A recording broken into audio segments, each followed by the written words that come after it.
আমেরিকার একটি শহরে ভয়াবহ দাবানলে ব্যাপক ক্ষয়ক্ষতি হয়েছে। বিষয়টাকে অনেকে আল্লাহর আযাব, গজব হিসেবে দেখছেন। এটা আসলে তাই কিনা, এজন্য উল্লাস করা যাবে কিনা? আমরা অনেকে ইতিমধ্যে শুনেছি যে আমেরিকার হলিউড নামক একটি শহরে ভয়াবহ দাবানল পুরো শহরকে পুড়ে ছাই করে দিয়েছে। টানা 2 দিনের অধিক সময় ধরে শুধু পুড়ছে তো পুড়ছেই এবং কোনোভাবে সে আগুন থামছে না। যে শহরে এই ভয়াবহ অগ্নিকাণ্ডের ঘটনা ঘটেছে সে শহর নানা কারণে পরিচিত বিশ্ববাসীর কাছে, বিশেষ করে অশ্লীলতা, বিবাহ বহির্ভূত সম্পর্ক, হারাম রিলেশনকে প্রমোশন করা এবং অন্যায় অশ্লীলতার যে জোয়ার সয়লাব, এটার জন্য এই শহরটা নানাভাবে পরিচিত। মানুষ নানাভাবে সেটিকে জানে এই অশ্লীলতার সূতিকাগার হিসেবে। হলিউডের বিভিন্ন তথাকথিত অভিনেতা এবং তারকাদের ঘরবাড়ি পুড়ে ছাই হয়েছে। মানুষের মধ্যে যারা অশ্লীলতাকে ছড়িয়ে দিতে চায়, ব্যাপকভাবে বিস্তৃত করতে চায়, তাদেরকে আল্লাহ রাব্বুল আলামিন ভয়াবহ শাস্তি দিবেন বলে কোরআনে কারিমে আল্লাহ তাআলা জানিয়েছেন। এই যে দাবানল, সেটা তাদের সেই সব কৃতকর্মের শাস্তি কিনা এটা নিশ্চিত করে বলা কঠিন হলেও আপাত দৃষ্টিকোণ থেকে, বাহ্যিক দৃষ্টিকোণ থেকে এটি দেখে একজন মুসলমান সতর্ক হওয়ার যথেষ্ট কারণ রয়েছে, শিক্ষা গ্রহণ করবার যথেষ্ট কারণ রয়েছে। আমরা জানি যে ইতালির পম্পেও নগরী, এটাকে পাপের নগরী বলা হতো।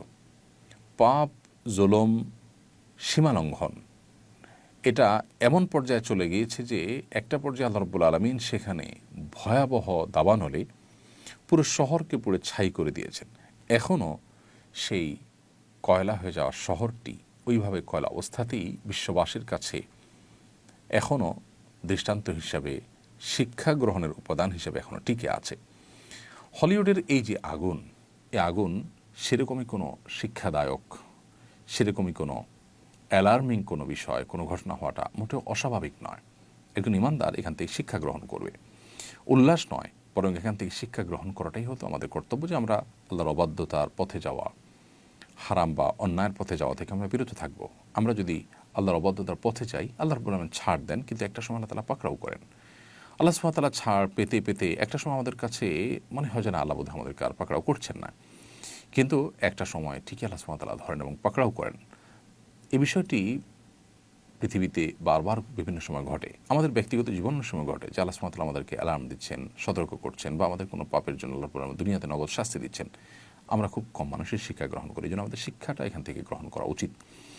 এবং এটি আল্লাহর আযাব সেটি নিশ্চিত করে বলা কঠিন, কারণ আসলে এটি কি আযাবের অংশ নাকি এটি অন্য কোনো আল্লাহর হিকমার অংশ, এটি অন্য 10টি সাধারণ স্বাভাবিক ঘটনার মতো কিনা, সেটা একমাত্র আল্লাহ তাআলা ভালো জানেন। আমরা যেহেতু কেউ গায়বের মালিক নই, এজন্য নিশ্চিত করে হলফ করে এটিকে আল্লাহর গজব হিসাবেই যদিও আমরা বলতে পারবো না, কিন্তু অ্যাট দ্য সেম টাইম সেখানে যে কর্মকাণ্ড হতো বা সেই কর্মকাণ্ডের জন্য সেটি খ্যাতি ছিল, সেই কারণে আল্লাহ তাআলার শাস্তি পতিত হওয়ার যথেষ্ট জোরালো সম্ভাবনা আছে। বিদায় সেই সম্ভাবনা মাথায় রেখে এই সম্ভাবনার কথা বলা, এটাকে দর্শনীয় বলা যাবে না। তবে হ্যাঁ, নিশ্চিত করে আমরা হয়তো কোনো সিদ্ধান্ত এখানে দিতে পারবো না, যেহেতু ওহীর রাস্তা বন্ধ হয়ে গেছে। নবী রাসূলগণ থাকলে বলতে পারতেন যে এটা আল্লাহর পক্ষ থেকে আযাব হিসাবে আল্লাহ তাআলা প্রেরণ করেছেন। এখানে অবশ্য আরেকটি বিষয় গুরুত্বপূর্ণ, তা হলো আমরা জানি গাজাও পড়ছে, হলিউডও পড়ছে। পার্থক্য অবশ্য একটা বেশ পরিষ্কার, সেটা হলো গাজার মানুষজন মুসলমান, তিনি একজন মুসলমান হিসাবে তারা আখিরাতে বিশ্বাসী। দুনিয়া যদি পড়েও যায় মুসলমানের, তারপর তার আখিরাতের অনন্ত অসীমকালের যে যাত্রা, সেখানকার সুখ এবং জান্নাত থাকলেই তার এই পুড়ে যাওয়াতে তার জন্য তেমন কোনো ভয়াবহ বিপদের কারণ বা ক্ষতির কারণ ব্যাপারটা সেরকম নয়।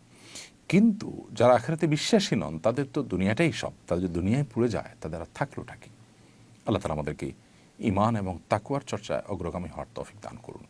পৃথিবীর প্রত্যেকটা ঘটনা থেকে শিক্ষা গ্রহণ করার তৌফিক দান করুন। আমরা চাই হলিউডে কেন, পৃথিবীর যে কোনো প্রান্তে থাকা মানুষজন তারা আল্লাহর বাধ্যগত হন, তারা সঠিক এবং সুন্দর পথে আসুন, তারাও আল্লাহর বাধ্যগত হয়ে আল্লাহর নিরাপত্তার চাদরে চলে আসুন, ভালো থাকুন, সেটি আমরা কামনা করি। আল্লাহ তাআলা আমাদেরকে শিক্ষা গ্রহণ করবার তৌফিক দান করুন।